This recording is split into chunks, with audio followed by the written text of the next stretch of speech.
Today's episode of The Casual Criminalist is brought to you by Sheath. This is definitely an ad. I was going to say it's definitely an advert for the guys, but ladies, if you're looking for an excellent gift for the guy in your life, well, there is Sheath. What is Sheath? Well, Sheath is basically the solution to the broken underwear problem.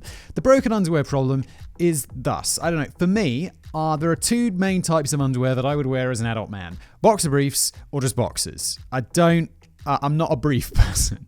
My problem with boxers is everything hangs loose, which is nice, but it's not always that nice, you know. Sometimes you want a little bit extra support, a little bit extra, you know, just help down there, particularly on the hot and sweaty days. And then with traditional boxer briefs, for me at least, everything's just kind of jammed into one place and uncomfortable. And I don't know who thought that was a good idea. So I just wear boxer shorts. Until Sheath came along and they were like, Simon, this is a little bit weird, but check this out. We made a pair of underwear which has separate pockets. Separate pockets for what? I said. Well, separate pockets for your dick and balls, Simon. That's right. Your penis goes in one place, the balls go in the other, and then your legs go through the holes as normal. Don't worry, I've not worn this pair. They are fresh out of the packet. I keep one separate for this very purpose. And there's just a little pocket here that you slide your different parts into. One part here, the other part through there. And it sounds strange, but trust me, try it, buy it for the man in your life or whatever, and they'll be like, okay, I get it now. I 100% get it. I'm in. I shall buy more. Skin-on-skin contact, not something you want. It gets hot out there, you know, it's not something you want. This actually was invented by a US Army soldier who was in Iraq. I've heard it's hot in Iraq, so he probably knows what he's talking about. And he made a great solution. It's really great stuff. There is a code, a discount code, sheathunderwear.com/criminalist, or just click the link below and you'll get 20% off. This is one of those things where you're like, okay, I'll get one pair for 20% off. You will try it and then you will buy more pairs. It's strange, but it's just better. And let's, what is that? sheathunderwear.com/criminalist, 20% off. Also use criminalist code at checkout. That'll get you that 20% off as well. And let's get into the show. Thank you, Sheath, for sponsoring. Hello and welcome back to another episode of The Casual Criminalist. As always, I'm your host, Simon. What happens here is Callum, the finest scriptwriter in all of the interwebs, has put together a script. This one's Mona Fat. Oh, God. We're starting off already and I can't pronounce it. Mona Fandey. I did look it up, but there wasn't a pronunciation for this surname in my pronunciation dictionary, so I just guessed it. And it's going to be guessed throughout this entire episode. You're welcome, world. I'm going to read what Callum has written, and Jen afterwards is going to, if you're watching this, you're going to see some images. If you're listening, then you're going to hear the kind of background music and some sound effects and all of that stuff. You've probably been here before. If you haven't, well, welcome back. And, I hope you enjoy the show. Did I say it's The Casual Criminalist? Yeah, welcome. Let's jump in.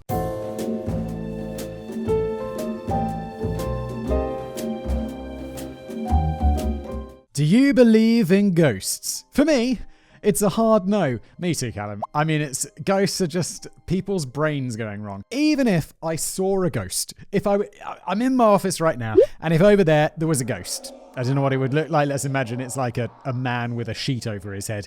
I'll be like, well, that's a man with a sheet over his head. But even if it looked like a ghost, and even if it, in every way it was like super ghosty or whatever, I'll be like, okay, I need to get checked out. Let's book a session with a psychiatrist and maybe get an MRI, because ghosts aren't real and human brains go wrong all the time. I'm 99.999% certain that every spectral sighting is just a result of those misfiring meat computers inside our skulls. Callum and I, same page. But regardless, even if the spooks and spirits themselves don't exist, you can't deny the power of the beliefs themselves. Yeah, absolutely not. Crazy people believe all sorts of stuff. That's the core theme of today. Just as an aside, I'm always amazed by the number of people I meet who are like, yeah, or like even interact with on the internet or whatever. And it's like, no, but I don't believe in ghosts. But this one time. And I'm like, no, not the one time. Please stop. That's the core theme of today's episode, a story of black magic and murder from deep in the heart of Southeast Asia. Back in 1990s Malaysia, one bad witch used her fearsome reputation as a celebrity shaman to enthrall the nation throughout one of the most sensational criminal trials in the country's history. I don't know much about Malaysia. Do they believe in witches? I know witchcraft is a thing Is it, I don't want to like say it if it's wrong, but is it Haiti that's famous for like believing in witchcraft? And I feel like that, I say no. I feel like there's some African countries where witchcraft is a thing and people are like, yeah, witches are real, curses are real. And I don't know, there's one where it's like bald guys have gold in their head as well. That was weird. If you don't see this episode, I am bald. I have no gold in my head. Strange people from faraway lands. This pop singer turned witch doctor's black magic practices won her more fame than she'd ever dreamed of as the country's well-heeled elite flocked to her doorstep. But ultimately, her legacy became a warning to all those who seek a shortcut to power and riches. Don't mess with witchcraft. It's bad for your health. Maybe this is the journey I should, screw all this YouTube stuff. It's not, this isn't profitable enough. This isn't famous. I need to become a wizard. Said no one ever. Except for this lady, apparently.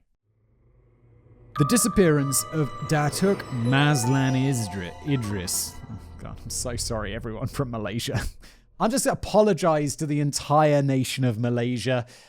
And I want to say what's the Malay language. I've actually been to Malaysia. I believe it's the Malay language. I apologize. I'm so sorry. Not that sorry. Pahang State, Malaysia, a region of lush, mountainous rainforests to the northeast of the country's capital, stretching out to the South China Sea on the east coast. Anyone who's ever been there will attest to the natural beauty of this place, but after the dark of night falls upon this land, this pocket of paradise becomes a very different place. I have been to northeast Malaysia. In fact, the only reason I really went to Malaysia is I was doing the classic gap year backpacking around Asia thing that, I feel like most people from the UK do, or, it's very, very popular. And I managed to get a flight for £150 from Malaysia to London. There was some special deal with a company called Air Asia. And they're like, yeah, you could fly. There was no food. And it's like a massively long flight. But it was £150, which was an absolute bargain. So I went to Malaysia just to fly home. And I spent like a few weeks there just for a bit of a laugh. Before work became a thing. Yeah, just the idea of going somewhere for a few weeks just because there was a cheap flight is, oh my God, my life was different in the past. Malay folklore tells that these forests, like many of the secluded rural spots around the country, are home to dark forces, evil creatures that lurk among the trees, waiting to drain your blood and steal your soul. Even today, these superstitions are still a strong part of the culture. Visit certain towns and villages and everyone knows someone whose grand friend's cat's uncle was taken by these dark forces. Some superstitious thoughts would no doubt have shared such rumors about Pahang politician Datuk Mazlan Idris when he left his wife and kids at home in early July 1993 and never returned. Yeah, he just ran away, didn't he? Or he was killed. Or he died in an accident. Or he killed himself. What? There's 4 entirely reasonable things that happened ahead of ghosts and witches and black magic. But no, it was ghosts. It's ridiculous. The US-educated state assemblyman, a big name with big ambitions within the ruling United Malays National Organization, was officially reported missing after some party engagements in his constituency, Batu Talam.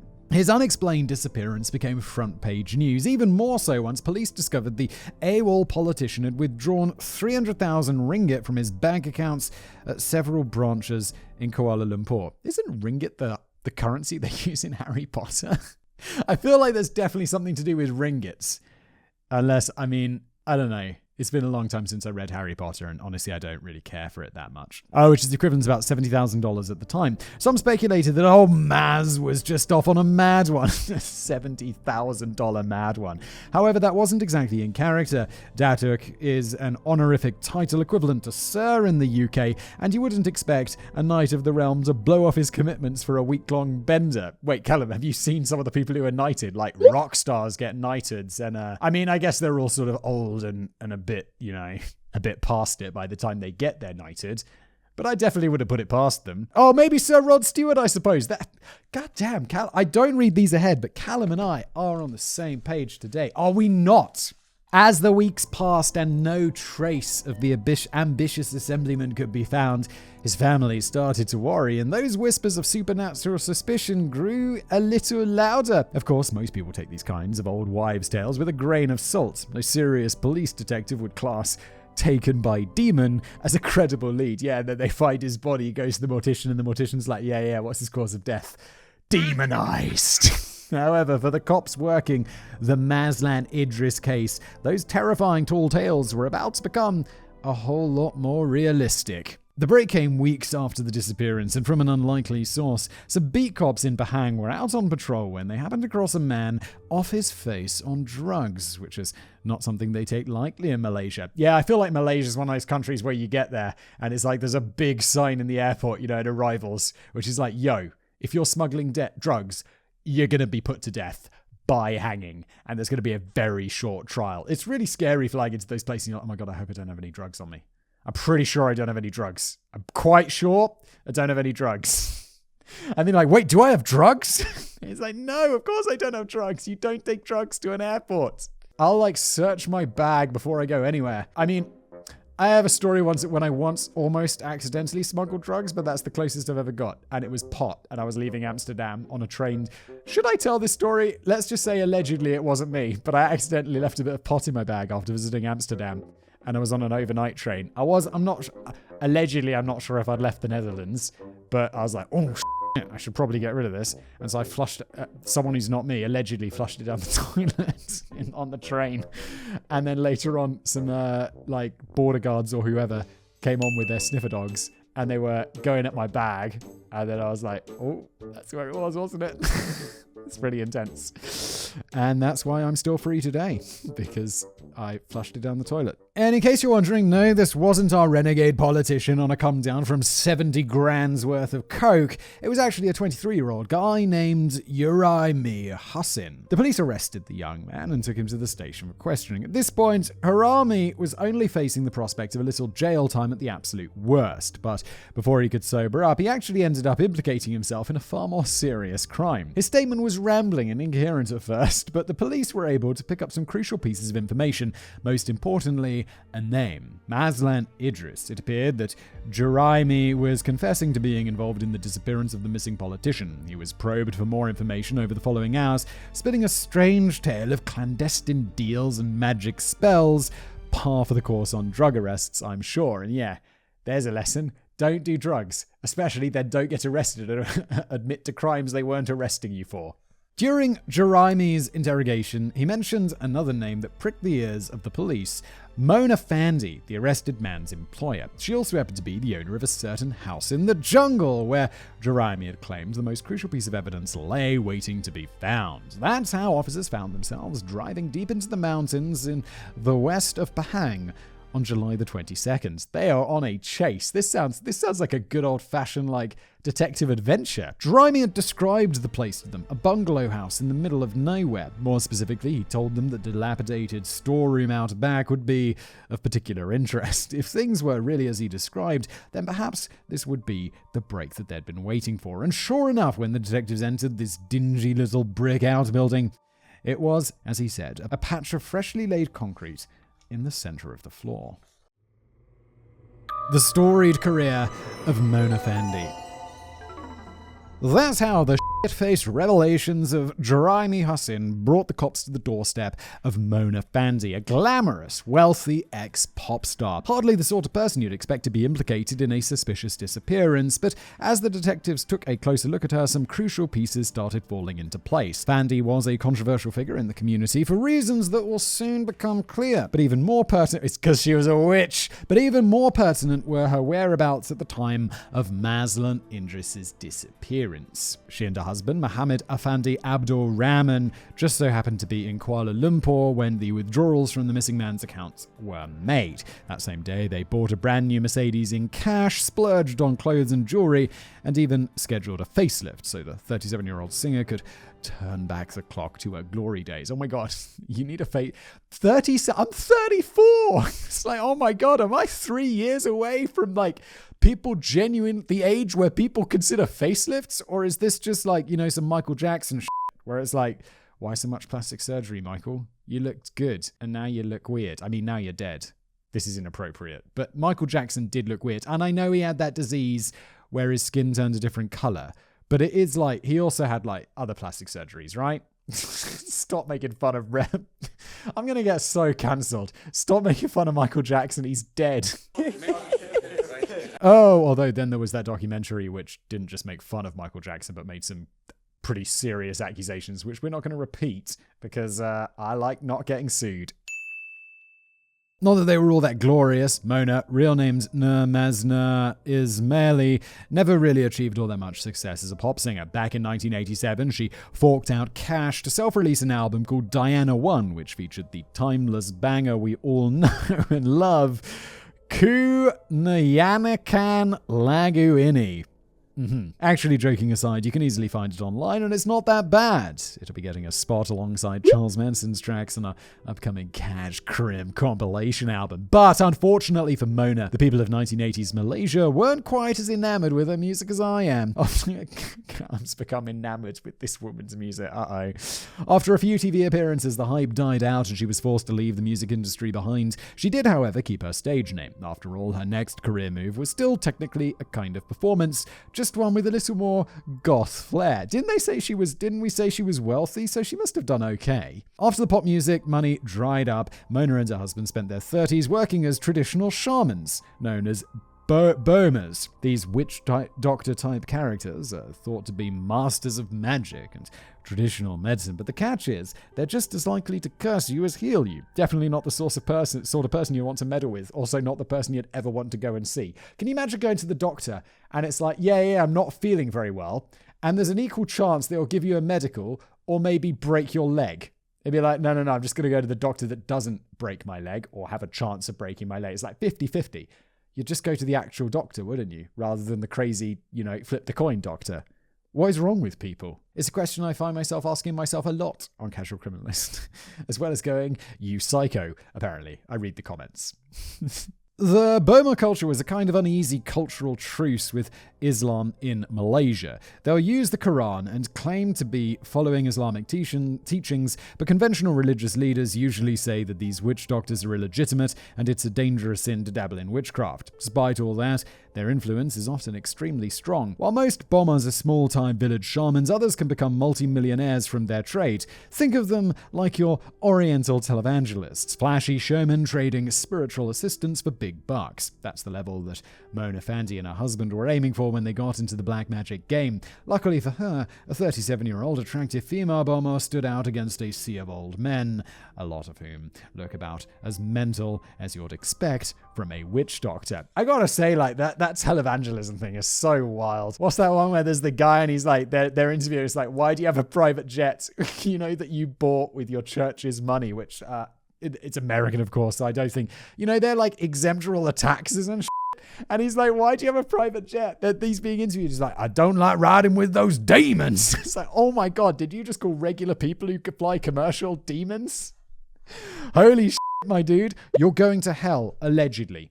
I mean, it's also not real. This guy's like one of those guys, it's like probably doesn't even believe in Jesus and stuff. He just believes in lots and lots of money. Many people from around the region were interested in Mona's supernatural services. She became a semi-famous shaman, gaining far more fans and riches than she ever did through singing. Eventually, the glamorous shaman couple were sitting pretty with a luxury Kuala Lumpur mansion, multiple second homes, fancy cars, and influence running up into the higher echelons of society. Somewhere along the way, they decided to expand their operation by hiring some help. This was Juraimi, the witch doctor's assistant with a penchant for amphetamines. He would aid the couple in preparing their rituals, rumored to be performed for high society individuals looking to boost their material wealth and prospects in return for silly amounts of cash. It's like, yes, the more money you give the witch doctor, the more money the universe will return onto you. And that's a crazy ass lot. That's like the secret logic, isn't it? Mona even claims to have provided members of Malaysia's ruling party with talismans which made their political careers. She didn't. Visiting a bomoh is actually a more common practice than you'd think among older politicians, so much so that in 2011, ex-PM Dr.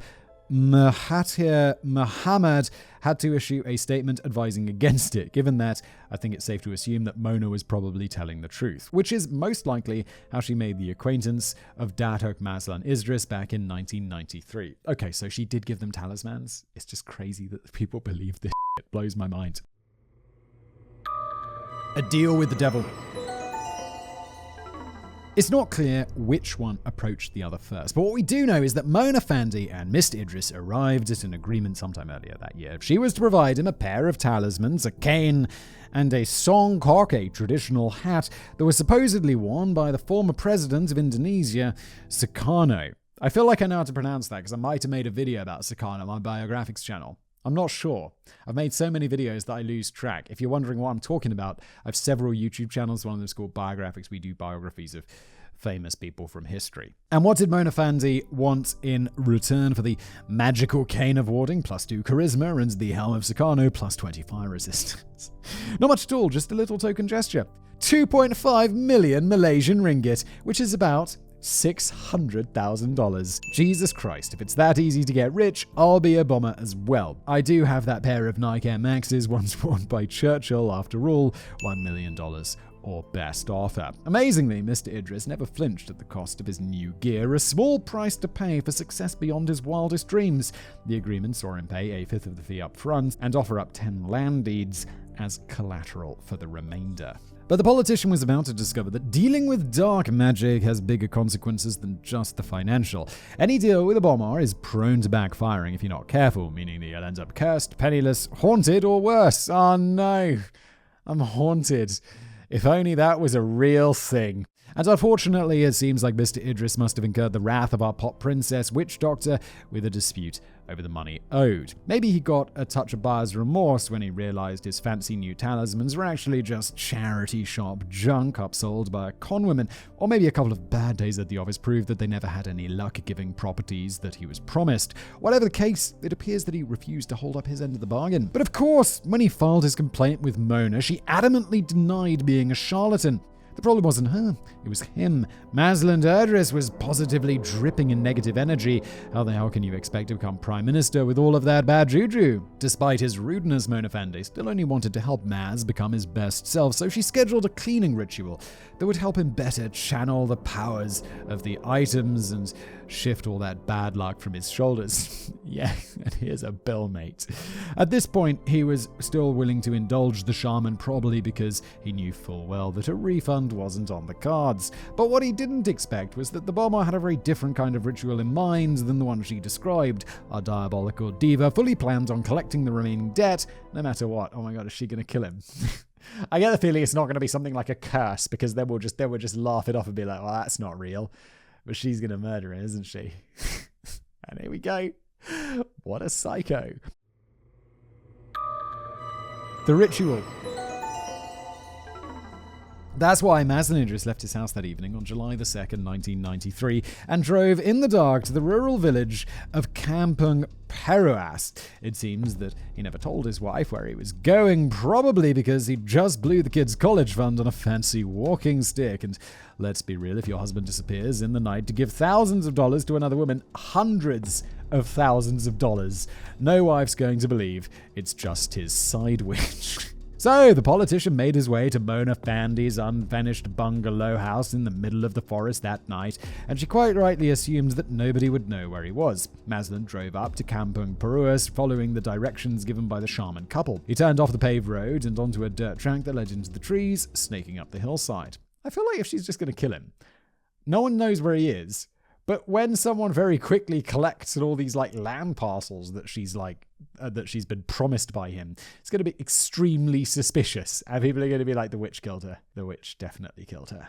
But maybe the script in front of me feels too long for that to be exactly what's going to happen. So I get the feeling there's probably going to be some strong police incompetence involved, just because there usually is. Superstitious types wouldn't dare walk these parts at night, especially with a bomoh practicing in the area. Legend has it that their magic draws in the dark spirits of the forest, which they can even command to do their bidding. It's the sort of spooky story that mothers tell their kids to make sure that they come home before dark. Don't play too late or the bomber's boogeyman will get you. And even though Mazlan Idris was a fully grown man who didn't have time for ghost stories, things start to seem very different when you're driving through the woods at night alone. Yeah, I mean, absolutely. 100% agree with that. If I was driving through the Malaysian wilderness in the middle of the night on my way to see a witch doctor, I wouldn't be like, the ghosts are going to get me. I'd be like, there's probably murderers in these woods. I'm not going to get out and pee. I'm not going to stop because of the murderers. Not the ghosts, the murderers. I mean, I'm sure there aren't any murderers. And the chances of getting murdered are super low. But I mean, the chances of getting killed by a ghost are even lower. Because they're not real, are they? Peering into the spaces between the trees where the car headlights dropped off to a deep darkness, those bedtime stories would no doubt have started to creep back into his mind. Was that just the toppled bough of a tree, or could it have been a pachong, a restless spirit raised from the grave, still wrapped in its coffin burial shroud? A flash of yellow eyes between the trees, probably a wild cat, or maybe it was the Oran Minyak, an oil-coated humanoid that stalks and assaults young women. Well, good news, you're not a young woman. And that thing isn't real. The squeak of the car axle on uneven dirt road, or the shrill laugh of the Pontianak, the Malay vampire women who prowl the woods looking for victims to slaughter or possess. As he neared the house on the hill, Mazlan Idris glanced over at the .38 Smith & Wesson revolver on the passenger seat, just in case. The politician parked out front of the unfinished bare concrete bungalow and walked up the driveway, flanked with tall weeds and exposed to the dark forest all around. The ghosts of his imagination would have put a spring in his step, but what he didn't quite reckon with was that the real monsters were waiting for him inside, and, as is usually the case, they were very much human. The entrance to the windowless building was faintly illuminated by the glow of electric light around the doorframe. The door swung open as he approached, and Mazlan was welcomed inside by bomoh Affandi and the servant Juraimi. Oh god, dude, you're gonna get murdered. You're for sure gonna get murdered, my man. What are you up to? The outside of this witch's... Why are we laughing? The outside of this witch's woodland cottage wasn't quite the typical style found in European fairy tales, but the interior looked much as you'd expect. A dim, empty chamber, a few curtains hanging from poles enclosing a sleeping area, loads of creepy witch stuff, and a couple of chairs, one of which Mazlan set himself down on as he prepared for whatever the night might bring. The snub-nosed revolver now sat heavy in his jacket pocket. It took a moment to adjust to the air inside the main room, heavy and humid, thick with a sour stench from the rows of bottles and jars on a shelf that ran along the wall. These were filled with oily liquids, fibers of hair, hopefully animal in origin, exotic plants and other discriminate lumps of pickled something or other. Everything you'd ever need for a career of demon summoning and political swindling. I have to say, I'd feel really a lot pretty comfortable about having a gun. I mean, I'm sure guns aren't the be-all, save-all magical thing. But if I've got a little revolver in my pocket, I'm going to feel pretty confident that I'm going to be all right. But this dude isn't. Somehow, he's not.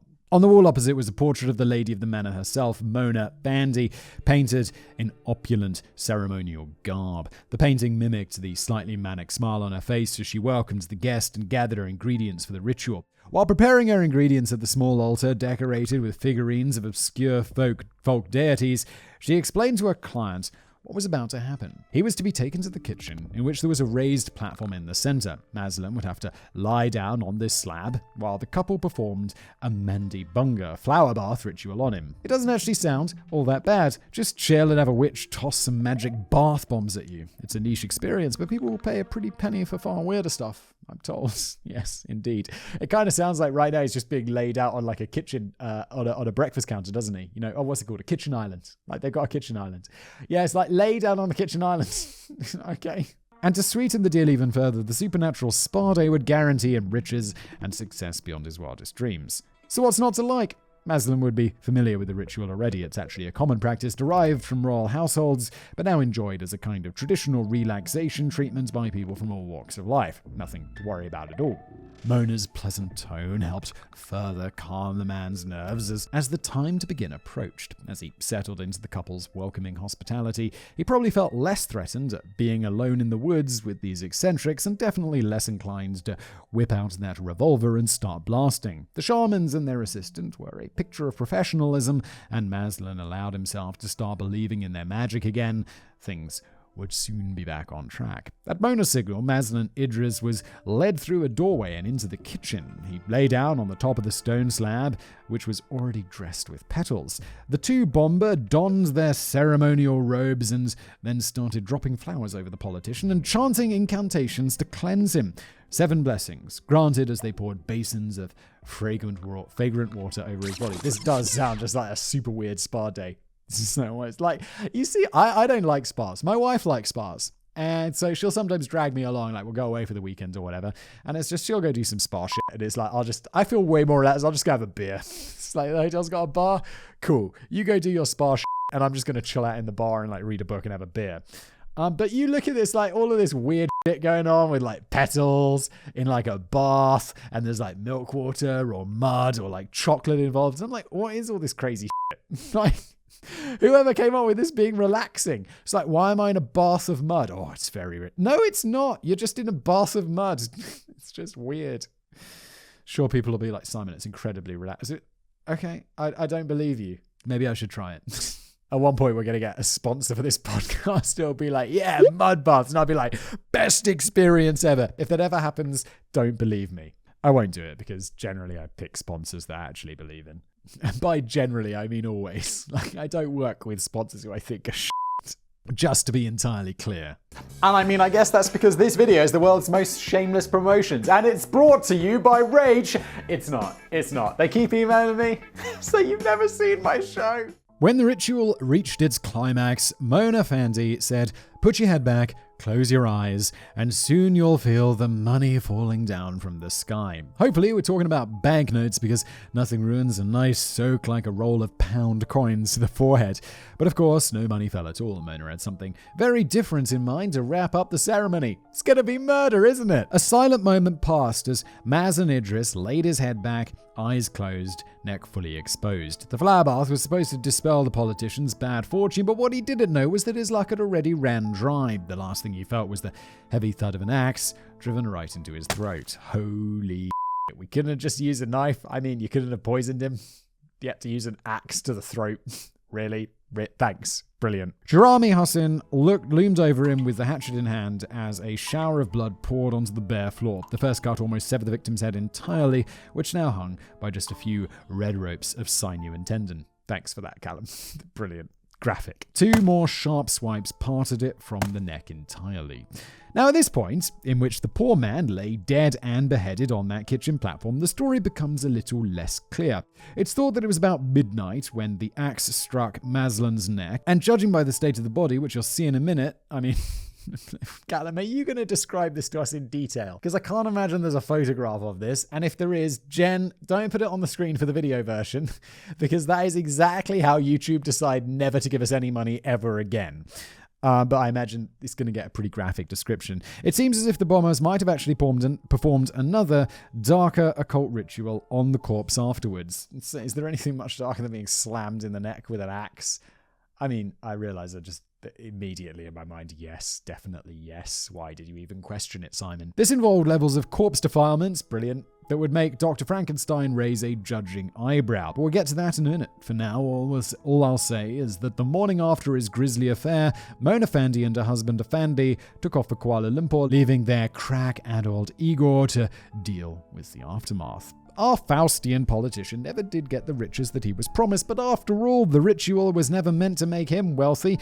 The bombers, on the other hand, got quite a handsome payday. Not quite enough to cover that $2 million debt for the talisman, but in reality, they were probably worth about £4.50 anyway. You've already heard about the spending spree the 2 witch doctors treated themselves to, so let's instead focus on what young Juraimi got up to after the crime. Judging by the state of the murder scene, he'd been a very busy man indeed.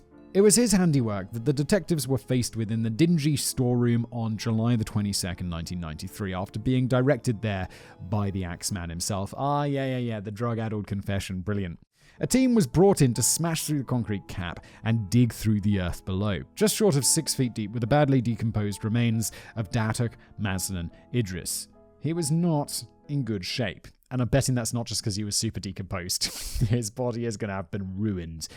Great. The overpowering stench of decay ended up erupting from the hole like a geyser when the police shifted the last layer of dirt, revealing a mass of assorted human pieces piled up in a grotesque mess, like a Picasso piece recreated from butcher's offcuts. Very nice use of language there, Callum. Juraimi had chopped the body into 18 pieces before dissecting it in the pit. The murder weapon and a bunch of knives used for the dismemberment were recovered from the scene. Absolutely awful for the victim, but also for the poor bastards that had to remove and study the remains. In the coroner's notes, it was mentioned that the body appeared to have been partially skinned, which is why I suspect a bit of extra witchcraft went on post-mortem. However, it's not quite clear how much of this was done with the bombers present and how much Juraimi did after they took off. Why not? Well, by this point, the young lad had sobered up, got legal representation, and sure as hell wasn't willing to take the entirety of the blame for the killing. Oh man, that's the worst hangover ever. It's like, oh man, what happened last night? Oh, well, you were on the streets, you got arrested by the police, and then you in your drug-addled state, admitted to skinning a man and burying him under some concrete in the middle of the jungle. You'd be like, not again.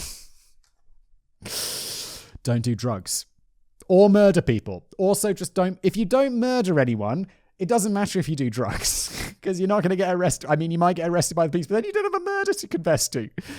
Which is, better than the other option of being a murderer, obviously. Why am I stating this? Let's move on. This resulted in some conflicting testimony and questions that were never fully answered. What we do know is that Juraimi appears to have stayed at the bungalow for weeks after the crime. The first days were probably spent burying the body, cleaning the mess, and burying the revolver in the woods at the edge of the garden. After that, it's thought he spent upwards of 2 weeks sleeping in the room adjacent to the kitchen, where he ended Mazlan Idris's life. As contemptible as the killer was, it takes a pair of brass balls to stay in a witch's lair right after burying your victim beneath the floor. Can't begrudge the man a little bit of class A's to cope with that. The PAHANG witch trial.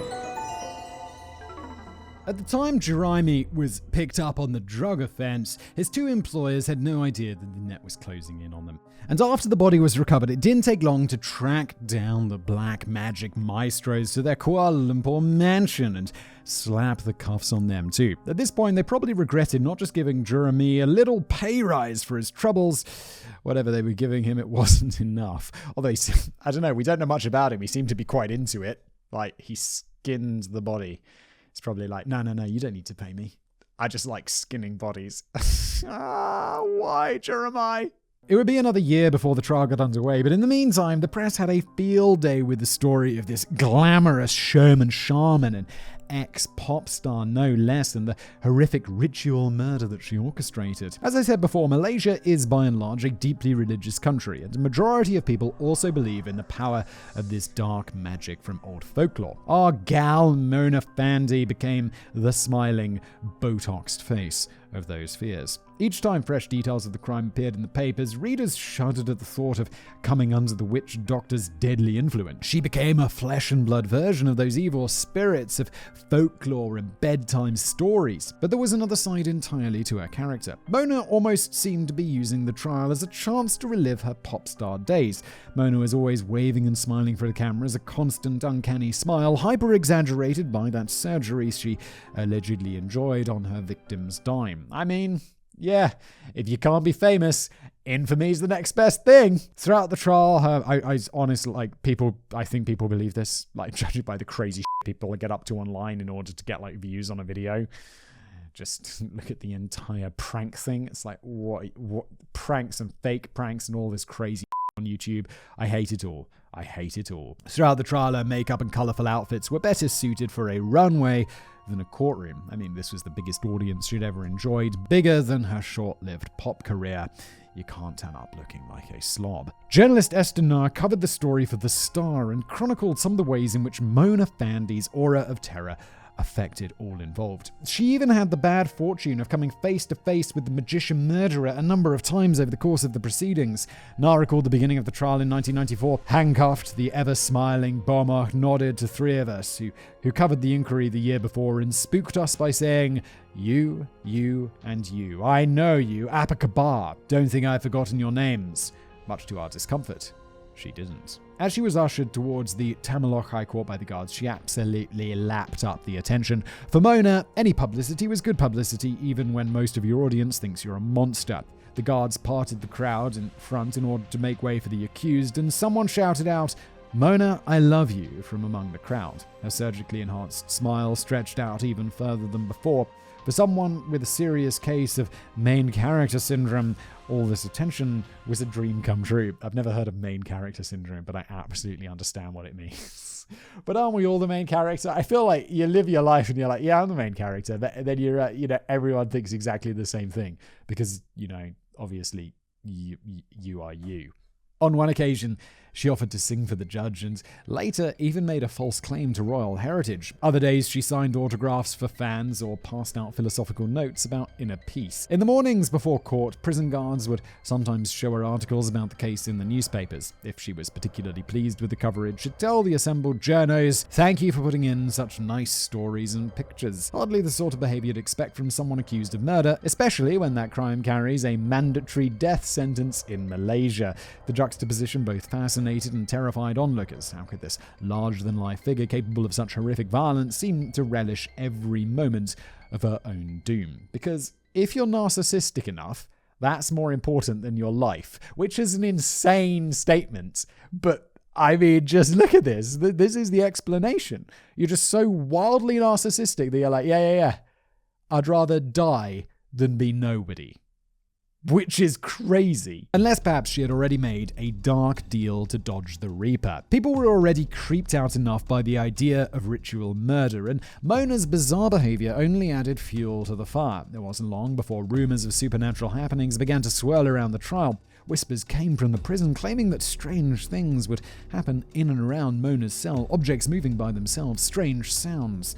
Unsettling dreams. Yeah, I mean, no doubt. The unsettling dreams are because this is a crazy thing. It's like she's not in your dreams. It's just you're having crazy dreams because of all this crazy shit that's going on. If I have a dream about this tonight, I'm not going to be like, Mona entered my dreams. I'm just going to be like, no, it's because I made a casual criminalist about it, isn't it? Obviously. What are we talking about? Let's move on with our lives, please. It was as if she still emanated an energy that drew in all kinds of spooky stuff. Residents of the area around the prison even reported seeing the bomoh walk free in the middle of the night. Apparently, she used her supernatural powers to leave the jail cell in the middle of the night, wandering off to get a drink for herself, and then returning before dawn. Prison officials decried these rumors as ludicrous, and I'd tend to agree. Could she have pulled off a supernatural Shawshank Redemption with none of the sewage crawling, but then chose to return to her cell like a good prisoner? Still, these stories only enhance the powerful sense of dread lingering over the courtroom every day that the glamorous Pontianak appeared. I'm totally losing track of all these Malaysian words. I'm like, wait, so she's a bomoh. She's also a Pontianak? Did we even mention that before? I'm so sorry. I'm not that bright. One day, as the press photographers were shuffling to get a close-up of Mona entering the courthouse, one guy was unfortunate enough to trip and bump into her. In a flash, her demeanor flipped. The diabolical diva shouted at the terrified guy and spat a thick glob of saliva onto his arm. She might as well have spat acid. The poor guy was so legitimately terrified that this cursed saliva might be the end of him that he dumped his gear on the ground and rushed off to the toilets to clean it off. Better safe than sorry, I guess. Even if Mona was killed by the state, there was a real concern that her vengeful spirit could linger on after she was gone. If your name happened to be in her bad books when that happened, well, goodbye and good luck. Maybe the judge is just so afraid he's like, yeah, I believe in all this witchcraft shit. We better let her go. It's like, no. Come on, judge. I'm assuming they don't have a jury. I just feel like a country which executes, drug smugglers and murderers on a mandatory basis. I don't think there's a mandatory. Doesn't matter. I get the feeling they're not going to have trial by jury. It's just going to be a judge. He's going to be like, yeah, guilty and death. But of course, this was a court of law. It didn't deal in ghost stories. Good! The goal was to get to the bottom of the actual facts of the case, which risked being drowned in superstition. The physical evidence told a much simpler story. 18 choice cuts of human found on the property of the two accused, found via a direct confession from the third. Pretty clean cut. Yeah, I would say so. The main confusion which remained was focused on just who was responsible for the death itself. The middle-aged shaman couple turned on their assistant, claiming that Juraimi was the one who decided to spice up their perfectly harmless ritual with an impromptu beheading. Certainly spices things up. Apparently, he had just read the wrong WikiHow article for flower baths because customers usually leave them with their heads attached. To hear Mona and Affandi tell it, they were shocked with this snap decision to kill the politician. Although, obviously, not that shocked because they then lifted the guy's bank cards out of his wallet and calmed their nerves with a brand new Benz. That much was proven by testimony from the shopkeepers and bank clerks who attested to having seen Mona and Affandi in the days after the killing. One of them, a quiet Kuala Lumpur jeweler got the fright of his life when giving his testimony. As the man listed the items the couple bought that day in his native Hokkien language, a language from China commonly spoken by many Chinese ethnics in Southeast Asia, our number one bomoh made a surprise interjection in the same tongue. I know what you're saying, you're lying. The witness looked like he might die of fright then and there, but the facts don't lie. This indiscreet spending spree all but guaranteed their guilt.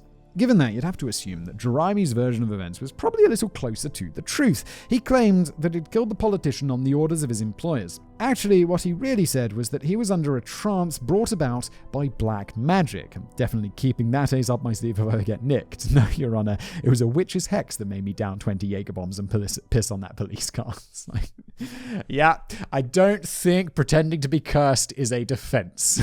Whatever the motive, Juraimi was under no illusions that it was his hands that dealt the fatal blows. He told the court, I chopped his neck 3 times to separate the head from the body. I also cut Mazlan's body into pieces before burying his remains. His claims of diminished responsibility, on the other hand, were dubious. However, many present probably believed such a thing to be very much possible. Case in point, one of the strangest news stories to come out of the trial was that the celebrity bomber was trying to cast a hex over the proceedings. This is so bizarre. When the forensic pathologist who recovered the body was called to the stand to describe the remains of the victim, a strange, eerie sound rang around the courtroom. 2 otherworldly groans, almost as if the ghost of the dead man himself had come back to take the stand. The pathologist stopped immediately as everyone in the room looked around wide-eyed for the source of the sound. Meanwhile, Mona Affandi sat with her eyes fixed on the dock, unblinking, unmoving. The crowd in the gallery collectively shuddered. Some even walked out right then and there. I mean, who wants to get caught in the crossfire of a curse? The next day, one PAHANG newspaper ran a story on the front page describing the sound as something like a duck call and even went as far as interviewing Mona's neighbors about the event. Some claimed to have heard the exact same sound emanating from the remote house on the hillside or the KL mansion whenever Mona Affandi performed her black magic rituals. Spooky stuff. Yeah, I mean, sort of, but also there's going to be an entirely rational explanation. Because of course there is. Or maybe not. The more level-headed reporters who were present that day realized that the sound was probably just the creaking of the gallery benches as the crowd leaned forward to hear the pathologist's quiet voice. The second one was probably just when they all got a fright and leaned back again. But if you have enough believers in one place primed by fear and feeding off each other's superstition, the dark world of spirits and magic can actually appear as real as the hand in front of your face. Does this mean that Mona's magic would ultimately save the day as she levitates out of the window, cackling like a maniac? Well, no, of course not. Don't be daft. Curtains down. This eerie tension hung over the majority of the trial, which saw 65 days of evidence from 76 witnesses in total. Do we need all these witnesses? It seems pretty cut and dry. I mean, how far are we going to bang this home? And if Mona Affandi really was looking to cast a magic spell over the proceedings, she seems like she failed pretty miserably. On the 9th of February 1995, the foreman of the jury... Oh, they do have a jury! Shit! I totally expected it to just be a judge thing. Well... there we go. I'm wrong. Reached after only 70 minutes of deliberation. Mona Fandey, Affandi Abdul, Rahman, and Juraimi Hussin were all found guilty. Even when those fatal words were read out, the 2 bomber kept on smiling, seemingly unfazed by the fact that their lives would be coming to an end sooner rather than later. The next time they found themselves in that courtroom, it was for sentencing. Death by hanging, as expected. Yeah, it's mandatory. Do they really need to have a sentence? I guess it's like a formality.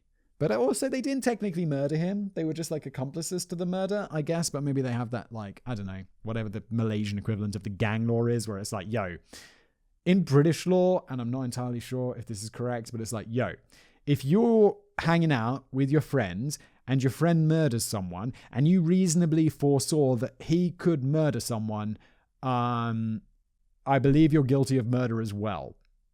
Or maybe you need to also want to hurt the other person. That might be it. You need to want to do GBH on that person as well. Something like that. But you could be convicted of murder without actually being the one who committed the murder. And then in Malaysia, that means you get hung. Or hanged? It's hanged, right? But what wasn't expected was Mona's bizarre reaction. She embraced her husband in the dock, kissed him, and later declared, "I'm happy with the decision. I want to thank all Malaysians. I love all the people. I love Fandey," her husband. Sorry, Mona, did you hear properly? They're going to kill you. You're acting like you just won X Factor. Apparently this murderous shaman pop star was just thrilled with the idea of being hanged by the neck until dead. Yeah, indeed, like, that narcissism over insignificance? Again, here we are. Amnesty International was less ecstatic. They and other humanitarian NGOs urged their supporters to join a letter-writing campaign to the Sultan of Pahang and King of Malaysia to have him commute the death sentences. Look, Amnesty International, aren't the people who are smuggling drugs who are being sentenced to death in other countries? How about we focus on that? Or, I don't know, people being sentenced to death for crimes that they didn't commit, or much more minor crimes than murdering a random dude with an axe in the forest and then burying him under concrete.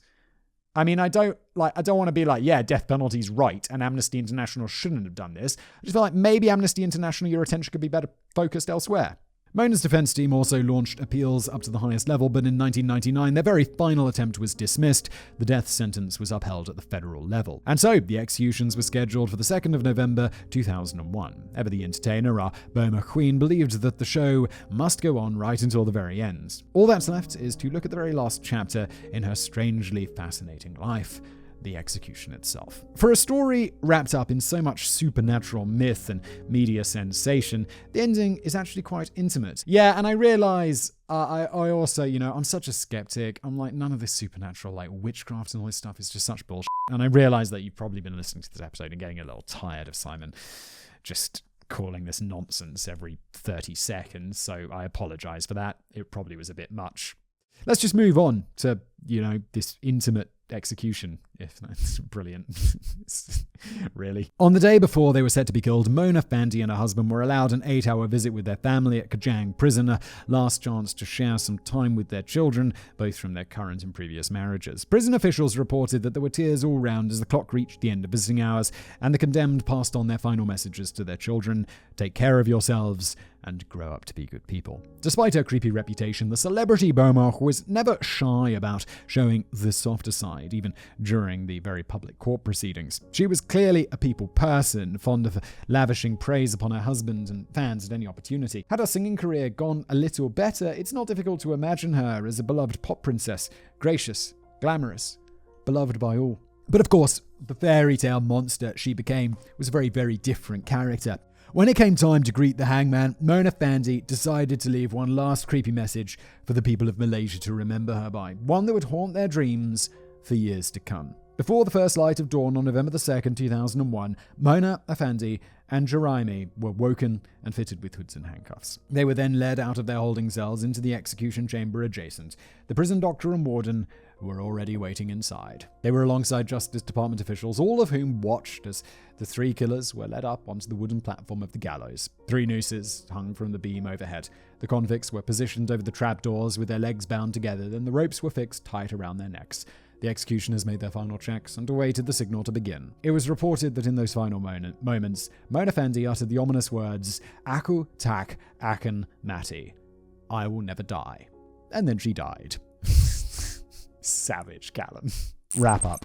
At 5:59 a.m., the platform dropped out from beneath the 3 condemned killers' feet. All 3 died instantly as the rope snapped tight. They were left hanging for an hour before being taken down. Not sure if that's common practice or if it's a specific anti-witch procedure. And then they put a silver silver stake through their heart. They didn't really do that. I made that up. The star of the show was 45 at the time of her death, her husband a year younger, and their assistant only 31. If any superstitious folks were waiting for her surprise escape and or resurrection, then they're still waiting. The story of Mona Fandey ended that day at the prison. Still, though, her legacy remains, as do those famous last words. As a reward for her efforts, Mona Fandey was rewarded with the thing that she coveted most: fame. Her name is widely known to this day, 20 years after her death. A petty kind of immortality, but I guess it'll have to do. It's called herostratic fame, or herostratic fame, I believe. I made a video about this, and the guy who's called maybe Herodotus, who burned down a temple just so it'd be remembered, which is pretty crazy. But, narcissism over death, I suppose, again. Or maybe we can take that statement a little more literally. Mona's abandoned mansion southwest of KL in Section 12 Shah Alam has actually become something of a ghost hunting hotspot. Ugh, I hate all this bull. It's apparently so haunted that even some of the bravest Ghostbusters daren't enter. Aside from the dark energies and creatures lingering there, locals claim to have actually seen Mona's spirit, still strong enough to manifest, appearing in the windows. Likewise, she's also been spotted wandering around the prison where she died. Some people have even come forward to report seeing her on the dance floors in Kuala Lumpur nightclubs. Good to see the old gal is living her best afterlife. But let's forget all of that for a moment, because the more important thing is this. At the heart of any supernatural murder story is this darker truth. All that malice and violence actually came from flesh and blood people, not the poor ghosts and monsters who often end up taking the flak for humanity's horribleness. Yeah, all of this basically boils down to, is a greedy woman killed a guy who was not going to give her a lot of money in the woods, so she'd still get a lot of money, and then they buried the body, and then they spent it on a Mercedes. It is so ordinary. It is so boring. It is so... Take away all the witchcraft and stuff. It's just a regular old murder. And, human's gonna human. Depressing. Strip away all the superstition. You have a simple tale of narcissism and greed. Yeah, I said boring. It's not boring. It's an interesting story. But it is simple. I think that's a better way of describing it. And that's why Callum is the writer for this channel, and I'm just a reader.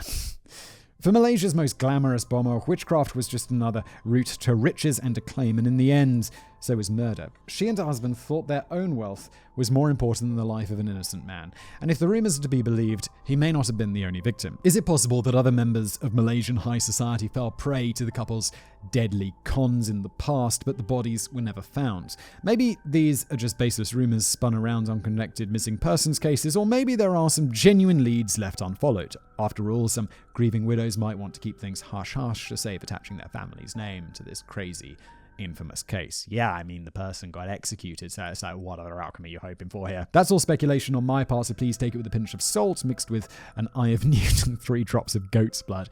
We'll almost never know for sure whether there are more bodies out there, and sadly, Mona Affandi herself wasn't available for comment. Callum, these are savage, man. Maybe one of you out there can sort out a seance to get to the bottom of this matter once and for all. Don't do that. That is sarcasm. In closing, if you've been affected by any of the issues in today's program, well, call an imam or something. I wouldn't tangle with no bomoh. Dismembered Appendices. Number 1. The case of Mona Affandi left a huge impact on Malaysian culture and media, and also on the country's legal system.